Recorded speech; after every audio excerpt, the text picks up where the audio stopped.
Welcome to the Epic Company Culture Podcast, where your host, Josh Sweeney, will give you, the business leaders, HR professionals, and company culture aficionados, the knowledge you need to take your company culture to the next level. Hello, and welcome to the Epic Company Culture Podcast. Before I get started, I would like to thank Prototype Prime for this amazing podcast space. For you, our fellow culturists, today we have a Culture Champions episode. We are joined here by Nick Downey. Nick Downey?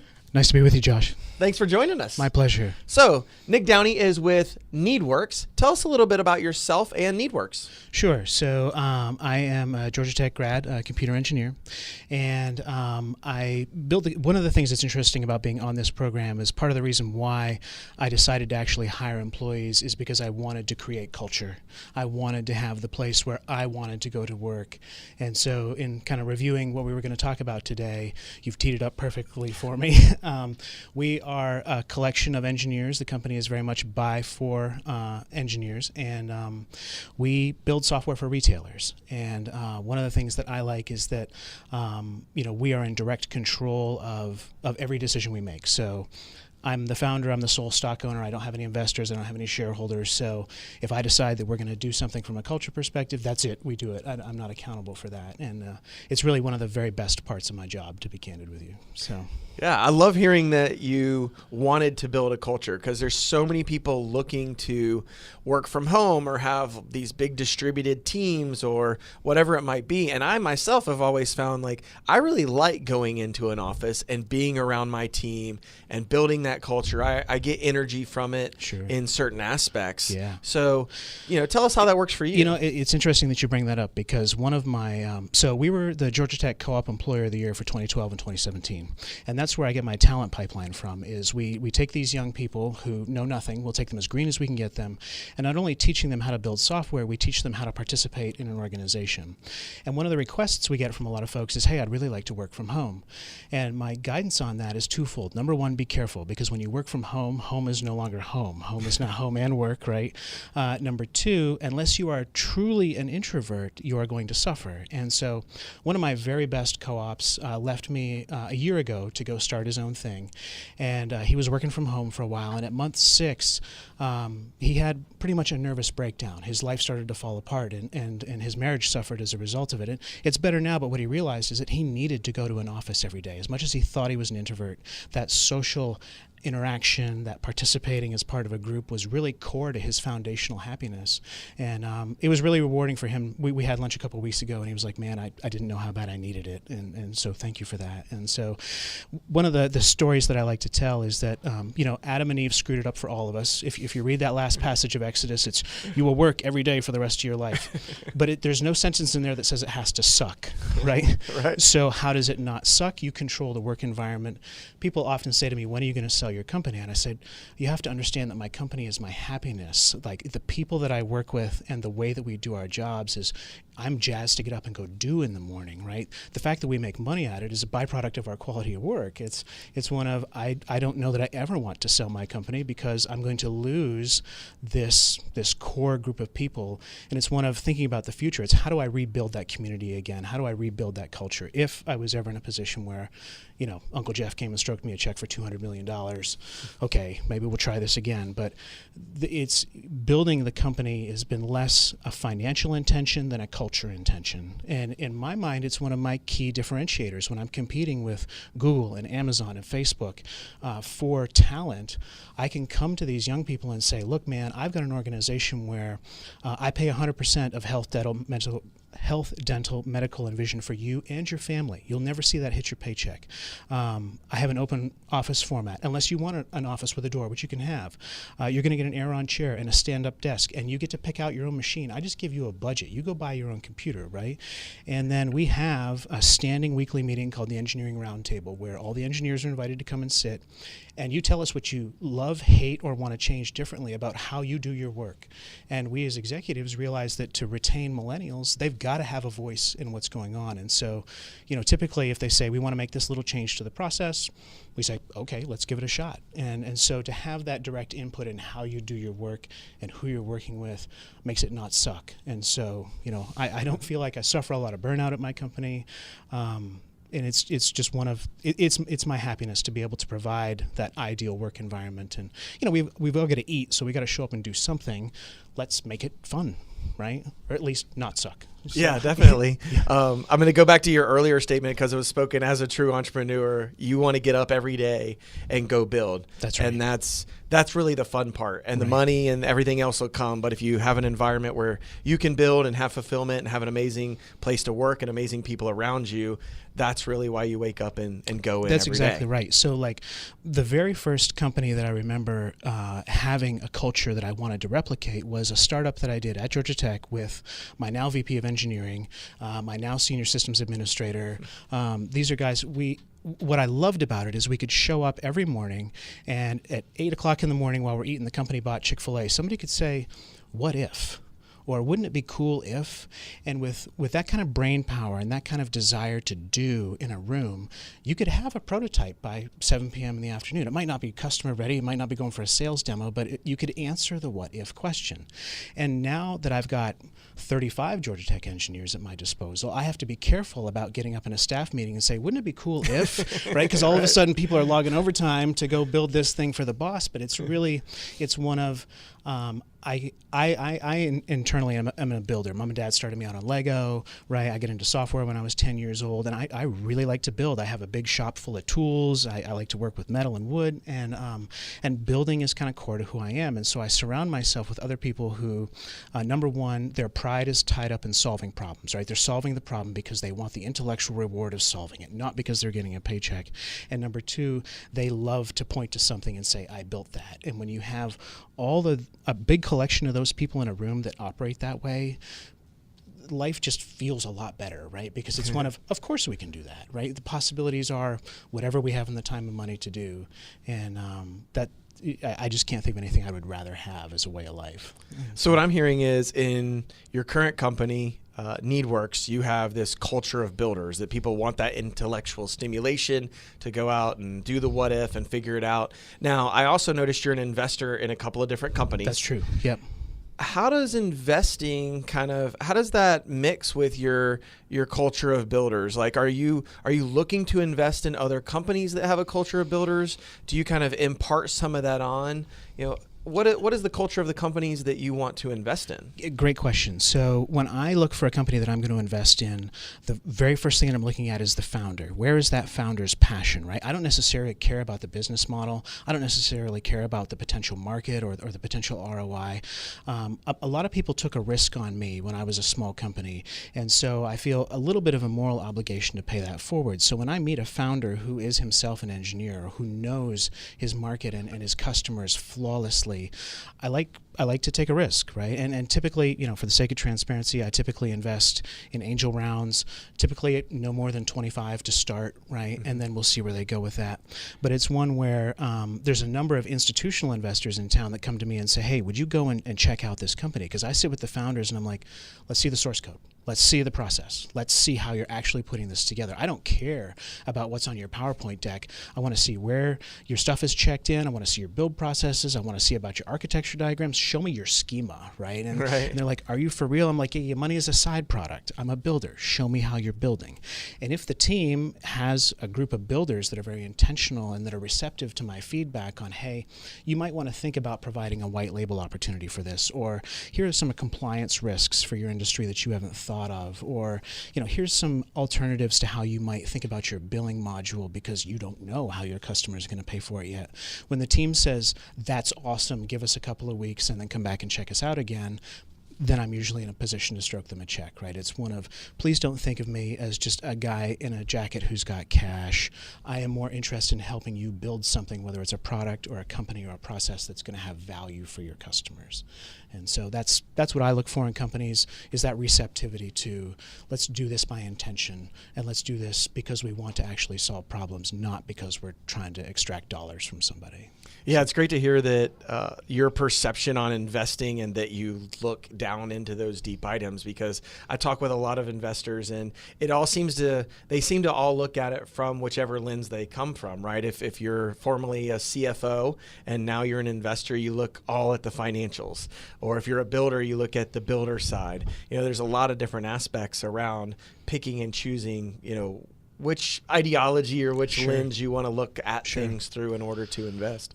One of the benefits for me, having grown my company from nothing, is that I have a lot of that CFO perspective, right? It's one of, okay, now that I have faith in that the build is going correctly, CEO and VP of Finance, let's sit down and talk about the revenue model, right? So now that we know how it's built, maybe we can actually back into the cost model.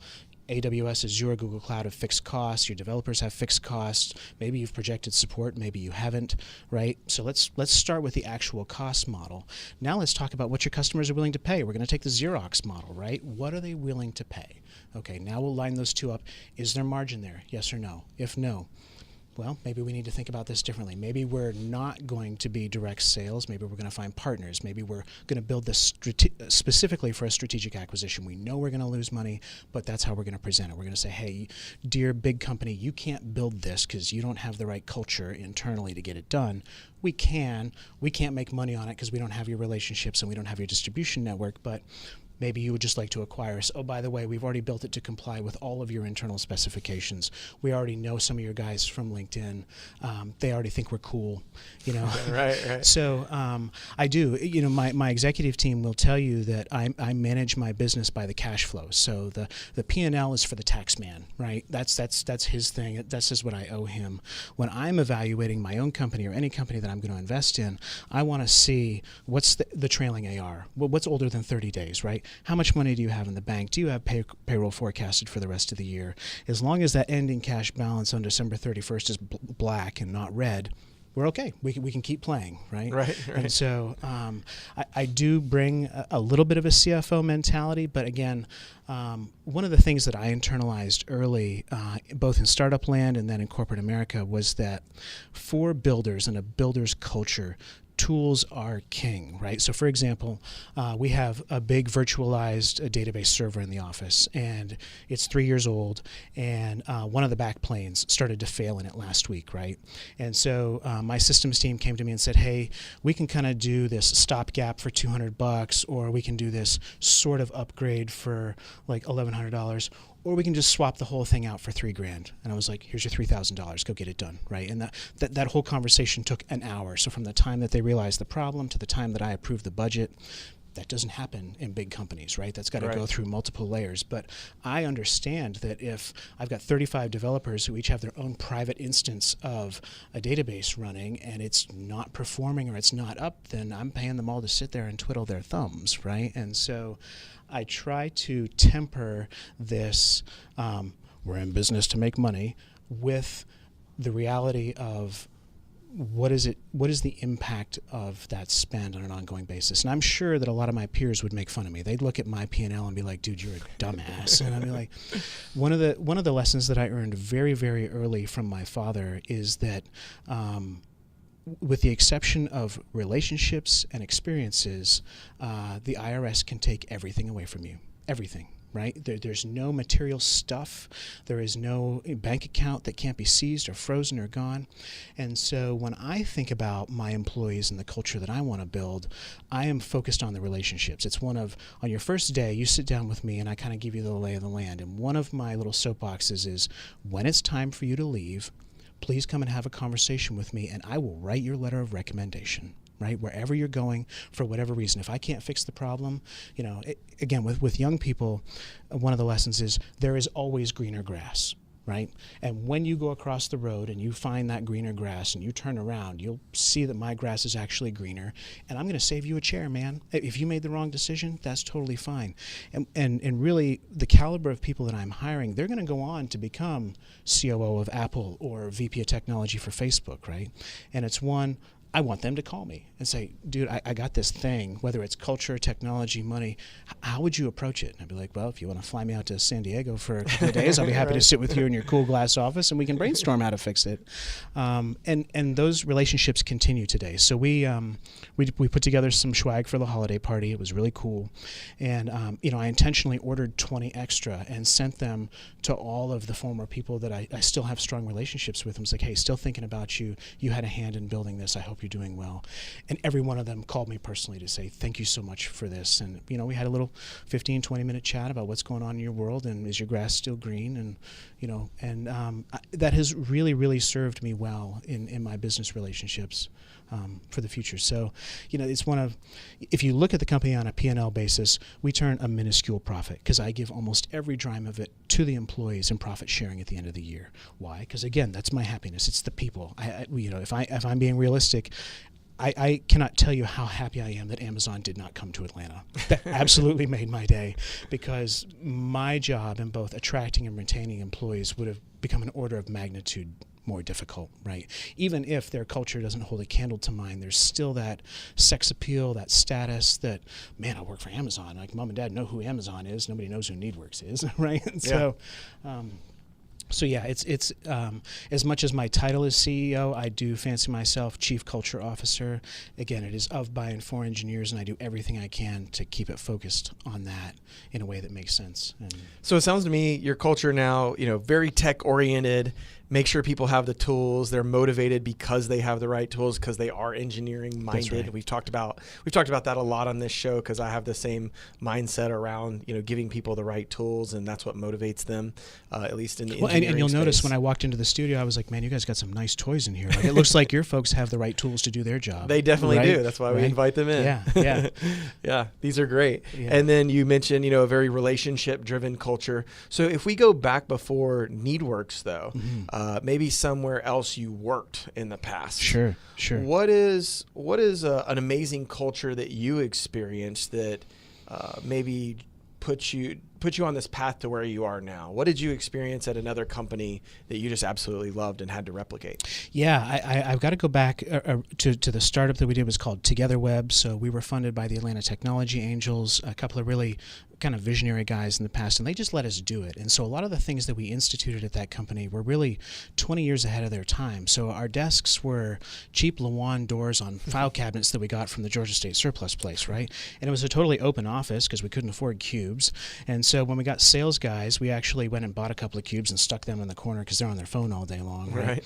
And it was one of, we had daily Scrum meetings before Scrum was a thing. We didn't even know that was kind of a concept. And it was, I don't want to say, Lord of the Flies, but if your idea was better than the CTO's, then we gave it a shot. And we provided food and drinks and flex time, and everybody. It was a bring your own device shop by nature because we couldn't afford to buy computers for everybody. It was like, if you're going to work for us, you have to bring your own machine. Sorry, and so. But you like working on that better. So it was okay. totally Bring fine. it in. And we would buy you an extra monitor or a fancy mouse or something, right? And so a lot of the ideas that you're seeing as kind of requirements to engage millennials today were things that we were doing in 1999 because it just made the most sense to us at the time, both financially and from how we wanted to work. And it was one where if a new team member came on board, almost everybody in the engineering team interviewed you. So it was you and like this panel of 4 propeller heads or 6 propeller heads going, what's your favorite operating system? Right? And why? And why, exactly. And so when I left, so that company was acquired by Proficient Systems. Proficient Systems was later acquired by LivePerson. When I was at that company, I eventually worked into director of client services. So I knew each of our customers intimately. When our investors said, "Hey, I want our money back," we got a bidding war between our customers for who would buy us out. And ultimately, I went to work for the second largest customer, coming straight out of tech. They bought a perpetual license to the software because they'd already integrated it into their product. And I don't want to name names, but that company was the place that inspired me to leave. So they hired me on as a senior product architect. Within 2 weeks, I was director of engineering. 2 years later, they were recruiting me to be the CTO. And it's a publicly traded company. And so I it was one of, I had said to my boss, VP of product at the time, I was like, look, dude, I'm out. This is no good. And so the CEO called me personally and said, what do I have to do to keep you? I said, you got to make me CTO and be in charge of these technology decisions. And he said, cool, why don't you come down to Sarasota and spend 2 weeks with me and the executives, come check it out, and then see what you think. So I came down. I was there Sunday night. On Monday morning, I was at his staff meeting. It was, hey, this is Nick Downey. He is evaluating the position of Chief Technology Officer, and this is all of his executive vice presidents, and they're all twice my age, right? These are gray hairs, grizzled ancients, and he was like, he has full access. Anything he asks, anything he wants to know, he's not necessarily going to be making any decisions in the next 2 weeks, but pretend like Nick is. And so I watched. So each one of these EVPs had their own P&L. So it was like 8 or 9 different business units rolled up under one company, and they were each responsible for their own product line and their own sales, and they would actively sabotage each other. So a sales guy would come in and say, I have a deal that spans business unit A and C. I need you two to play nice together. And the VP of business unit C would sabotage the deal just to stick it on an emotional, psychological basis to the EVP of business unit A. And I can remember sitting with Patrick. I was like, why did you do that? And he was like, because I hate Bob. I was like, but we're all one ticker symbol, man. And he was like, yeah, I don't own any stock. I don't care. I get bonus out of my P&L. And I'm like, but you would have seen a bump from that. And he was like, yeah, it would have only been $1,000 for me personally. I don't care. That happened 3 or 4 times. It was kindergarten, right? And these are 50, 60-year-old MBA seasoned executives who've been there, done that. And I remember, I'm a bit of a spiritual guy. I remember at the end of the 2 weeks, I prayed about it. I was like, Lord, what does my future look like if I stay here? And the answer was pitch black. It was just staring into the abyss. And so I went back into Cameron's office on Friday afternoon. I was like, dude, I can't do it. I'm sorry. I'm out. And I literally resigned that day. I did my last 2 weeks, and that was when I doubled down and said, I'm going to build my own. And what I'm going to build is what I had in startup land, where everybody cares, everybody wants to build, everybody wants to be here. We all get it that we're the same team. And this notion of political infighting or business units, like, I like to joke that politics at my company does not exist, and it's because I stamp it out. Right? It's one of the minute I hear that there's a gossip queen or some kind of internal struggle. The job of the CEO is to have awkward conversations with difficult people, and I will do it every day. Like, I know you two got beef with each other, and I'm just going to lock the door until we can talk it through. And if we can't all get along, then somebody's going to leave. So if y'all don't want to quit or you don't want to be fired, then let's work through this. And if HR's got to be in the room, then HR is in the room. And the joke is sort your trouble out yourself, because otherwise we'll take it to daddy and daddy will fix it. And that's not a title I'm used to yet. I have a 4-year-old, but I'm still getting used to. So that was really the genesis for why I decided to really take the risk on having payroll on my own, is because and even in my role as director of client services, even in engaging with sales teams at other companies, I never saw a culture of collaboration, of wanting to be there, right? There's always, well, you're going to have to go talk to Susan down the hall. And Susan is not going to, well, that's no fun, right? Or, finance is never going to sign off on that because it's more than $3,000. Like, well, really, it's $3,000. Like, really, like you're a $50 million company. Yeah, well, we're all benchmarked by our budgets. I'm like, this sucks. Who wants to do this? Nobody. So, if nothing else, I hope that I am breeding a whole new generation of leaders that will take this culture, this ethos forward into whatever organizations they build and do in the future. And it's one of there are more important things to life than profit. And I think that any good leader is going to be flexible on the measures that he imposes on or herself for how they benchmark their organization. Right? Yeah. So just to recap one takeaway, because it's one of our questions, which is the kind of the worst culture experience you had, and so your worst culture experience is one where executives are actively sabotaging each other, actively, at the EVP level, right? It's not infighting in a department where somebody's going to win a deal, but they're crushing. It's not like two else's. Competing sales guys. It wasn't that EVP C had an economic incentive to defeat EVP A. He just personally had an axe to grind, and the company and the product and the customer suffered, and that was just beyond the pale to me. I remember going back to my hotel room, and I couldn't even speak. I was like, is this really how people conduct themselves in corporate America? Is this really what it's like at the top? Because, as young people coming into the workforce, we have this perception that these MBAs and these seasoned veterans have these strong leadership skills, and they have this strong, we're going to play nice, and we're all committed to and you find out that's not the case, that they're children. I literally, my analogy is, it was kindergarten. I went and took the blue toy away from Bob because I knew it would make Bob cry. Like, really? No, I'm never going to play in this space again. I was like, I'm done. I'm finished with corporate America. I'm not playing this anymore. And another company that I worked for in the interim, we were building a web portal for customers to come and retrieve. Okay, so company collected call detail records for the school system in multiple different states, right? And the idea was that you could present that for billing to reconcile against what they were being charged. So we controlled and ran the actual phone systems for them. We collected up all the call detail records to compare to the bill, right? Well, we had 2 people in the office whose job it was to go fetch all those off the server, burn them to CD-ROMs, and FedEx them to the customer so they could do the analysis. It was almost a full-time job for those 2 ladies, and they also had their regular jobs to do.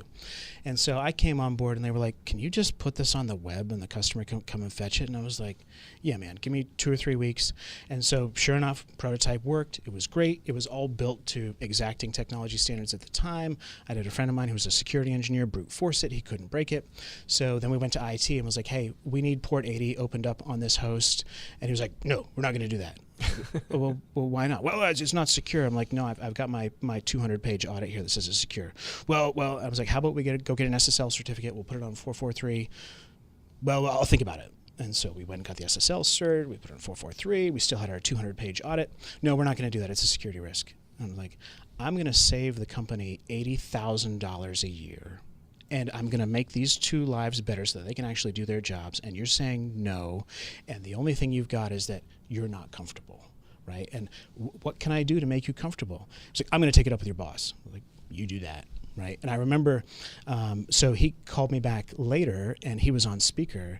And I was really frustrated at that point in time. I was like, Jerry, I don't care what you do, man. I get paid to write the software whether you run it or not. And if you don't want the company to have the cost savings, that's on you. And turns out my boss was in the room. Kevin was like, hey, I'm sitting right here. And I was like, Kevin, I'm not sorry. And he was like, yeah, I don't blame you. We'll call you back. And that was kind of the end of the phone call. That was it. And, 4 days later, they did actually open it up. But again, it goes back to one of this dude's fiefdom was a tiny bit threatened. The notion that even though I had jumped through the hoops to meet everything that he wanted, and I was going to do it, the customer is solid and the business is solid, just to have that kind of roadblock, the frustration was more than I could bear. I was like, why bother? Why am I showing up if this is what it's going to be? And I find that is a common frustration for young engineers is if I'm going to build a thing, the most important thing to me, other than knowing that I built it, is that it's being used and that it's driving value, right? And so at least within my company, I control that. So we're very clear about what we want built. If people have ideas for new, better, different, we're absolutely open to that. And I try to champion anything that was built that didn't necessarily originate in my head or the VP of Engineering's head. And that has been really, really rewarding for us because they go home and they show it off to their friends, right? They're like, dude, check out this thing that I built. And the CEO sponsored it, and we're actively using it in the company. As a matter of fact, next week there's going to be a new HR guideline that says this is the way you have to do the thing. I had an impact on an organization. It's a difficult psychological device to replicate any other way. So. Yeah, the fiefdom, the protectionism, and other fiefdoms are an interesting concept that come in. I just will not tolerate it. Yeah. I will not tolerate fiefdoms. It's one of nobody is an island, and your emotional attachment to a thing is not enough of a reason to not do it.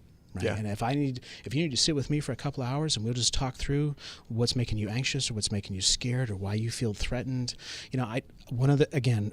awkward conversations with difficult people. One of my other jobs is to provide a safe space for vulnerability. So what is it that you're feeling threatened by, right? And it's one of, maybe we are moving your cheese a little bit, but I've got this new block of cheese for you to go after. It tastes better. Like, exactly. Are you sure you still want to eat this old cheese, man? Right. Like, it's been there a while. Yeah, no, change is awkward for everyone. But Frank Blake's got a great quote: "If the rate of change inside the organization ever falls below the rate of change outside the organization, you're in hot water." And so, one of the things that I try to counsel to people is that the only constant in life is change, and the sooner that you can accept that and roll with it and realize that it's not a personal reflection on you and that you might not have the ability to control it, the sooner you are going to be successful and the sooner you're going to find a little bit of happiness. And so, I do champion change management, and I'm guilty of it myself. Sometimes I really don't like it, right? And I'm like, I'm just going to close my door for 3 hours and process this change. I don't like it, but I understand that that's what we have to do. And I'm sure that in a week I'll see that it was better. Maybe this afternoon I'll see that it's better. And fortunately, I have a wonderful group of counselors. Again, my executives are seasoned gray hairs, emotional maturity off the charts, and so they can say to me, "Hey, you're having a young person's response." I'm like, "You're right. I am. Please feed me my own Kool-Aid, please, for a minute." And so, it's when I look back at my life, the accomplishments that I am most proud of is when I take people from A to B. It's not what we've built. It's not the money we've earned. It's not the money we've saved customers, the accolades we get. It's when someone comes in and says, "I'm in this place and I can't get anywhere but here." I say, "Let me show you how you can get much further," and just to watch them grow. And again, that's where my day-to-day happiness lives, is providing the culture that allows people to grow, that gives them the freedom and the safety to do that. Yeah, I know there's a tremendous amount of satisfaction you get from watching others grow and having a hand in that, right? So even I've done it in the business world where, you see the growth for an employee, a colleague, whatever it might be, and that you were able to help. There's a lot of fulfillment there, all the way down to, coaching youth sports. It's like, well, you couldn't throw or hit a baseball at the beginning of the year, and now look at you. You're on par with everybody else on the team. That's an amazing experience. It is so wonderful. If I had to pick like two, again, I take my co-ops. Let me cook your noodle for a minute. My co-ops starting this fall will have been born in 2000. Yeah. So that's we take them. Some of them will be as young as 17. Most of them are 18, maybe coming up on 19, right? And it's one of, they don't know anything, so I can teach them what it is to show up on time. I can teach them what it is to participate in a meeting correctly. I can teach them how to speak to a customer. I can teach them language in an email, in addition to how to write code and how to check in and all that good stuff. And so, on 2 occasions, I have had parents come to me after the fact. So these are moms and dads of my co-ops so if you're an exceptional co-op at Nead Werx, we will offer you a full-time job when you graduate. And that's my talent pipeline, right? It's difficult for me to go out and just straight retain new grads or to get seasoned talent. And so if I can embed my culture into your person as you're coming up through school, hopefully you will place a premium on that when you are evaluating job offers from other employers. And so it's one of, a matter of fact, I encourage all of my co-ops before they take my job offer, go get yourself job offers. This is how you present yourself to Amazon. This is how you present yourself to Facebook. If you want, bring your job offers back here and I will armchair quarterback that paper with you. And my only ask is that I get an opportunity to amend mine based on what I've seen, right? So if I offered you 85 and Amazon offered you $1.25, maybe you do the cost of living adjustment for Seattle, maybe I come up to 90, like what can we do here? And point being is that some of them stay and some of them go. And on 2 separate occasions, I have had parents come to me and say, "Thank you. You were exactly the person that my child needed in their lives at that point in time." When you think about being a parent, you spend these 17 years shaping and molding and growing and building this person, and then you send them out into the world, and you have no idea who they're going to encounter. And most psychologists will tell you that our formative years are like 17 to 23, right? This is where our impressions of society and the world and life and ethics are really foundationalized. And by 23, 24, at least for a male, you're buttoned up at that point. And so to have a parent come back after the fact and say, "You did me a solid. You did for me what I would have done for my child. I couldn't have asked for anything better." It moves me to tears every time. I'm like, there's no higher praise that I think you can have as a person than a parent to tell you, "You did right by my kid."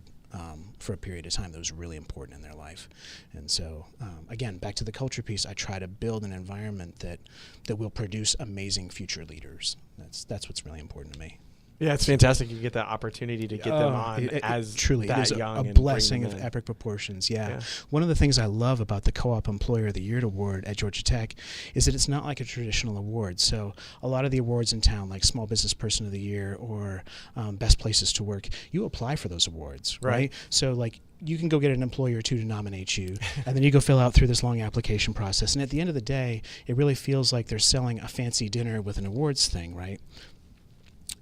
At the co-op program at Georgia Tech, you don't even know that they've opened up nominations. The nominations only come from the students, and then based on the number of nominations and the quality of them from the students, then a closed body at Georgia Tech decides who it's going to be. And so you literally get a phone call out of the blue that says, "Hey, guess what? You won this award." You're like, "What? I didn't even know I was in the running." They were like, "That's cool. Just come here and accept it. There's luncheon on this day." I was like, "Do I have to pay to be there?" "No, of course not. Bring as many people as you want. It'd be nice if you talk to us for about 3 or 4 minutes about what you do." And I was, okay, right? And so, twice I've gotten that phone call, and it's the most authentic award I've ever won, because I can't nominate myself. I don't apply for it. I don't have any decision making. It doesn't cost me anything, right? And can't harangue people to go. There's nothing you can do, right? And so get them together and apply for you. And that to me is the proof of the pudding of building a culture that treats people the way they want to be treated. When folks entirely of their own volition say, "You deserve some recognition for this,"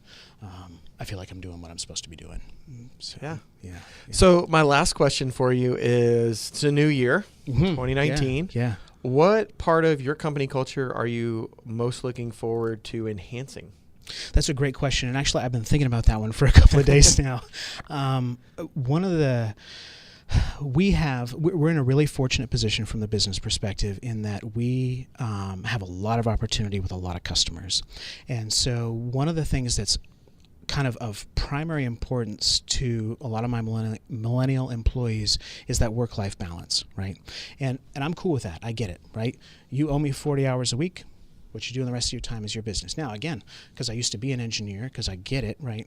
So your salary is based on 40 hours a week, and then I pay straight time for any extra time that you work. So take your salary, divide by 2080, the number of man hours in a year.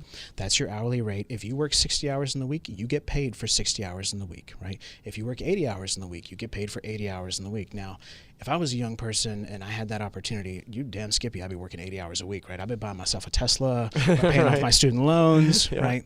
But surprisingly enough, a lot of them don't. A lot of them are perfectly happy to work 40 hours a week, and even though the opportunity for extra money is there, they don't take it. So actually, at the beginning of this year, we announced a new policy where not only are we going to pay you for that time, but you can also accrue extra vacation time, right? Almost on a parity basis, up to a certain maximum amount. So standard vacation award at Nead Werx is 15 days paid time off. You get that on the day you start. So if you want to take 3 weeks vacation and then start work, you can. With this, you can accrue, I think, like up to another 3 or 4 weeks vacation in the year just by logging some overtime.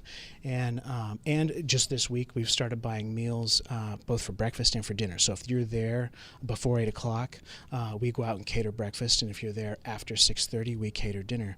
And even with all those extra perks, I'm still not getting a whole lot of folks logging overtime. Yeah. And so I totally respect them for looking after their work-life balance. And I don't want to burn them out, but kind of navigating this opportunities of business and providing the right alignment of incentives for the employees is a culture place where I'm navigating a little bit, right? I never want to be a video game shop where I'm saying, this is crush week and everybody's got to work 80 hours a week, and even though I'm going to pay you for it, you're going to be here on Saturday. Hell no. That makes it suck, right? Back to the beginning of the interview. It's not going to suck here. So the other thing that I'm really trying to, it's always top of mind, but we might actually crest 50 employees this year, and I try to make sure that we celebrate each individual employee publicly in some way, shape, or form for whatever achievement it may be. And so that takes real diligence, right? I have to be in touch with supervisors, with managers. I have to be listening for even little things. It doesn't have to be related to your work, right? It could be that you were super awesome to another employee that was in a tight spot, right? So we have a policy whereby you can gift your vacation to somebody else. If somebody else has got a life event that requires them to be away, sometimes people have to go home and they live 30 miles away from the office and they don't have a car. There's lots of opportunities to celebrate contribution that are not necessarily work related, but finding those contributions, finding a safe way to celebrate them, and to really let each employee know that they are individually valued is at the top of my mind. We do profit sharing every year. One of my personal goals is, so the IRS has got some limits on what I can do for profit sharing. Right. And so in my mind, there's this number that I'm working towards. So if I've got 50 employees, the maximum I can give every employee is $32,500. So what's 50 times 32.5, right? I'm looking forward to the day when I can say, hey, this is all the money I can legally give you. Merry Christmas. Love right? it. Yeah. Love it. Other than that, just keeping my eyes and ears open for any culture opportunities that come up. Again, we regularly solicit feedback from employees. Mm-hmm. We have an open door policy with all the executives, whoever you feel safe with. And really, as I continue to grow and continue to have to compete with folks, making sure that my culture is solid is absolutely top of mind for me. My title is CEO, but I do fancy myself Chief Culture Officer because that's why I built it. Right? Yeah. So, Well, that was a lot of great information. I really appreciate Josh. you joining us today. It was a pleasure to be here. Thank you very much. Thank you. You're welcome. This has been the Epic Company Culture Podcast, and this is our Culture Champion series with Nick Downey. You heard it. Go out and find ways to give your employees as much money as legally possible. Right? Amen. Amen. If you have any questions about this episode, you can comment on YouTube. Find us on SoundCloud, Stitcher, and iTunes. We'd love to get a 5-star ranking from you if you enjoy the content, and have a great day. Thank you. Thank you for tuning in to today's episode of the Epic Company Culture Podcast with Josh Sweeney. If you enjoyed this content, please subscribe on iTunes, SoundCloud, or Stitcher. For additional content and transcripts, visit epicculture.co. If you have questions or topics you would like us to address or expand on, tweet us at epicculture1 or email at podcast@epicculture.co.